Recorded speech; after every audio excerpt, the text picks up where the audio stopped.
जरा सोचिए, आप एक ऐसे परिवार के आखिरी सदस्य हैं जिसे दुनिया ने हमेशा एक विशाल राक्षस या जायंट समझा। लेकिन आपके लिए वो बस आपका परिवार था। ठंडी हवाएं चल रही हैं, बर्फ पिघल रही है, और आपको एहसास भी नहीं है कि आज के बाद आपकी पूरी प्रजाति हमेशा के लिए खत्म होने वाली है। ये कहानी किसी एक हादसे की नहीं है।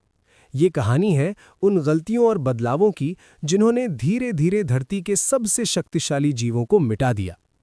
हमने हमेशा मैमथ्स को सिर्फ किताबों या फिल्मों में देखा है, वो लंबे बाल, वो घुंघराले बड़े दांत। लेकिन हमारे पूर्वजों के लिए ये कोई कहानी नहीं थी, ये उनका सच था।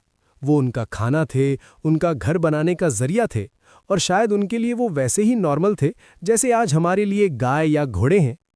लेकिन वक्त बदला, धरती गर्म होने लगी। इमेजिन कीजिए उन मैमथ्स को जिनका शरीर सिर्फ कड़कती ठंड झेलने के लिए बना था। मोटी चमड़ी, घने बाल और चर्बी की लेयर।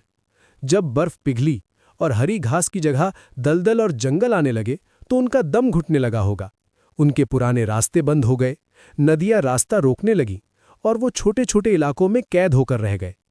इसी बीच एक नया खिलाड़ी मैदान में आया, इंसान। हम छोटे थे, कमजोर थे, लेकिन हमारे पास दिमाग था। हमने उनकी ताकत को ही उनकी कमजोरी बना दिया। उन्हें दलदल में फंसाना, उन्हें खाई में गिराना। हमारे लिए वो सिर्फ मांस था जो हफ्तों तक चूल्हा जला सकता था। लेकिन हर एक मैमथ की मौत के साथ धरती का एक हिस्सा मर रहा था। सबसे दुख भरी बात पता है क्या है? जब पूरी दुनिया से मैमथ्स खत्म हो चुके थे, तब भी एक छोटी सी आइलैंड यानी व्रैंगल आइलैंड पर कुछ मैमथ्स बचे हुए थे। वो साइज में छोटे हो गए थे, कमजोर हो गए थे, और एक दिन वहां भी खामोशी छा गई। वो आखिरी मैमथ जो मरा होगा, उसे पता भी नहीं होगा कि वो पूरी दुनिया में अकेला बचा था। आज हम उनके डीएनए से उन्हें वापस लाने की बातें करते हैं, कंप्यूटर पर उनका कोड लिखते हैं, लेकिन क्या हमने उनसे कुछ सीखा? वही बदलता मौसम, वही घटते जंगल, और वही हमारी लालच। आज वही सब हो रहा है जो उनके साथ हुआ था। आज जो हाल मैमथ्स का हुआ, वही कल हाथी, टाइगर या पोलर बियर्स का हो सकता है।